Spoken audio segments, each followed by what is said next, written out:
Assalamualaikum warahmatullahi wabarakatuh.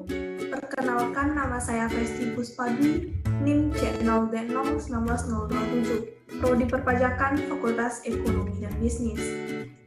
Di sini saya akan menjelaskan tentang menghitung dan menentukan ukuran populasi sampel, serta memilih teknik sampling yang sesuai dengan desain penelitian yang dilakukan.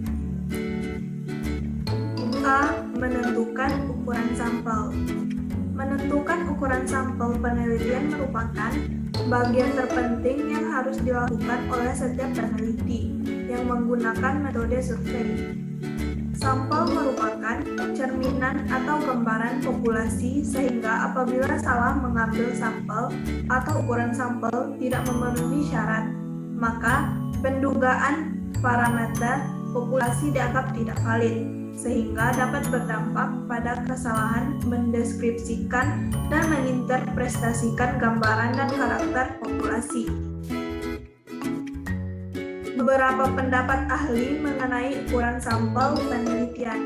Yang pertama, ukuran sampel dengan teori Slovin 1960. Salah satu di literatur yang paling banyak digunakan adalah penentuan ukuran sampel menggunakan rumus Slovin 1960. Seorang ahli yang bernama Slovin ini ternyata sampai saat ini belum diketahui siapa nama aslinya.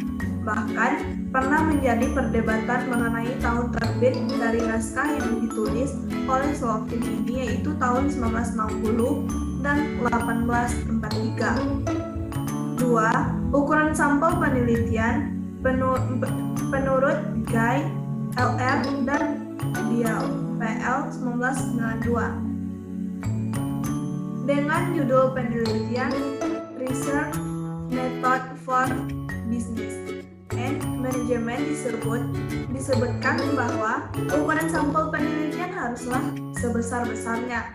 Asumsi yang disampaikan oleh Guy dan Dial didasarkan pada semakin besar sampel yang diambil, maka semakin mempresentasikan untuk bentuk dan karakter populasi, serta lebih dapat untuk digeneralisir.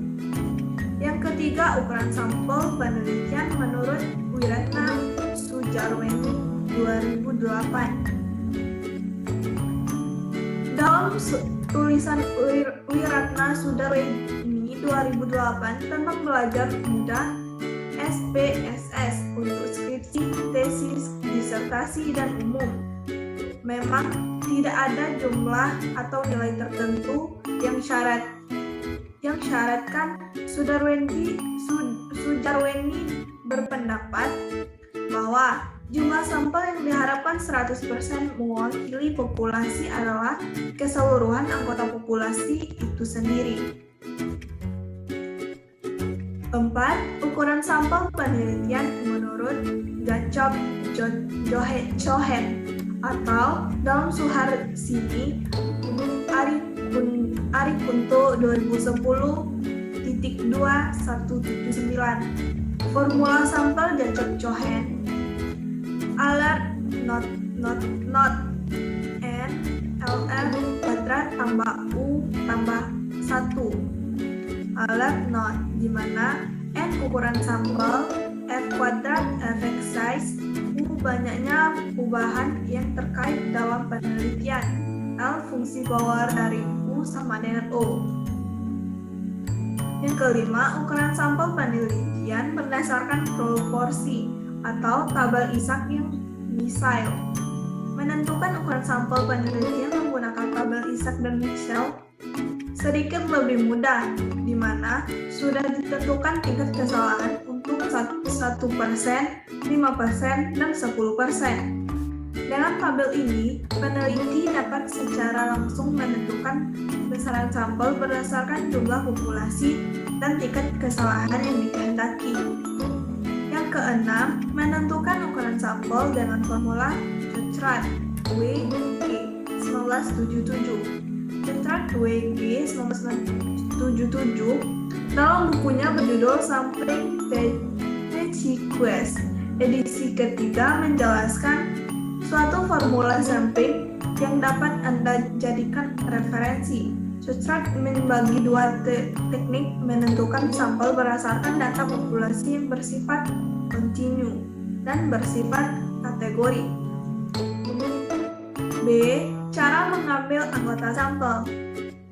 Teknik pengambilan sampel tidak acak atau non-probability sampling atau non-random sampel.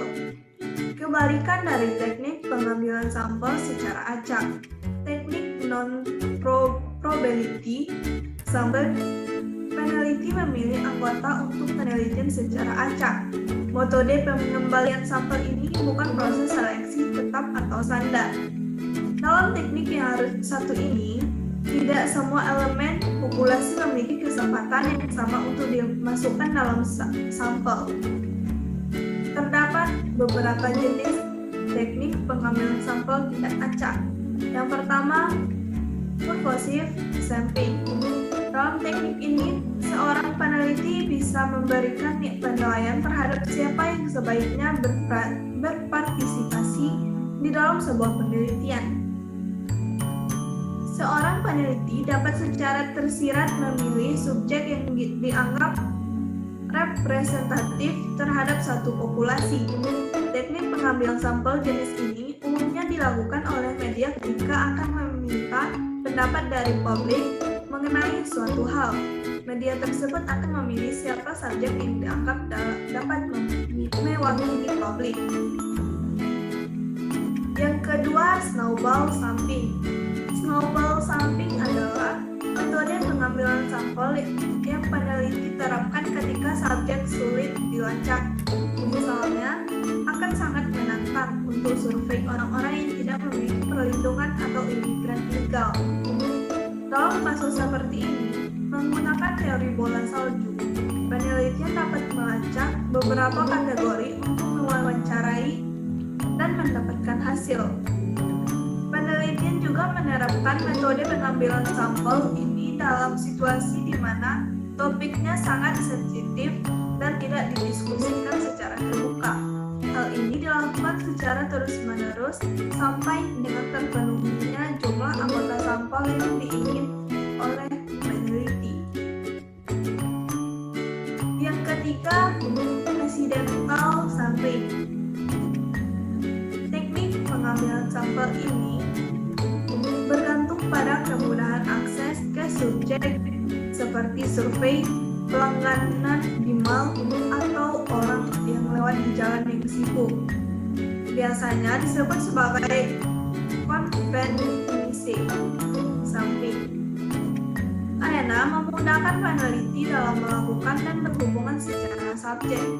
Peneliti hampir tidak memiliki kewenangan untuk memilih elemen sampel, dan ini murni dilakukan berdasarkan kedekatan dan bukan keterwakilan.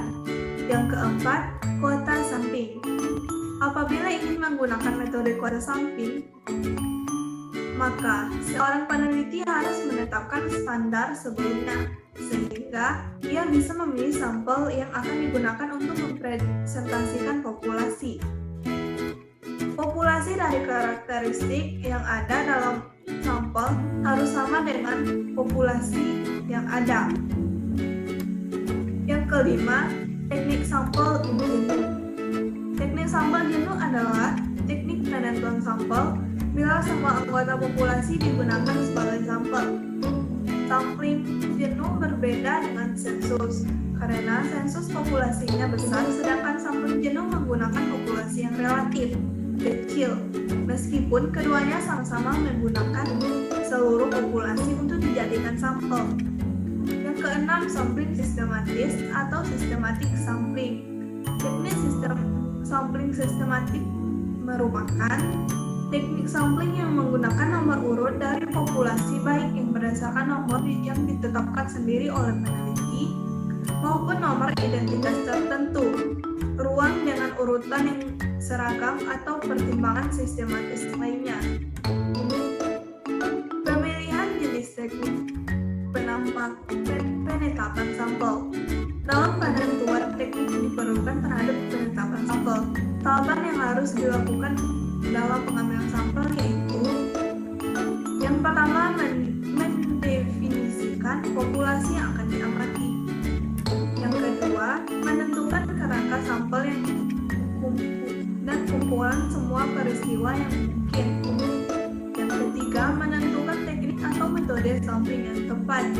Yang keempat, melakukan pengambilan sampel atau pengumpulan data. Dan yang terakhir, melakukan pemeriksaan ulang pada proses sampling. Tujuan teknik pengambilan sampel. Teknik sampel yang digunakan akan berhubungan dengan cara-cara lain pengambilan satu sampel. Teknik pengambilan sampel dilakukan dengan beberapa tujuan, di antaranya yaitu untuk mendapatkan data yang lebih akurat, namun masih ada kaitannya dengan populasi yang menjadi sasaran suatu penelitian. Yang kedua, bertujuan untuk memberikan informasi yang berhubungan dengan populasi yang diingini diteliti. Yang ketiga, dapat dijadikan sebagai pedoman atau acuan di dalam mengambil suatu keputusan. Baiklah, sekian dari saya. Mohon maaf jika terdapat kesalahan. Saya tutup dengan wassalamualaikum warahmatullahi wabarakatuh.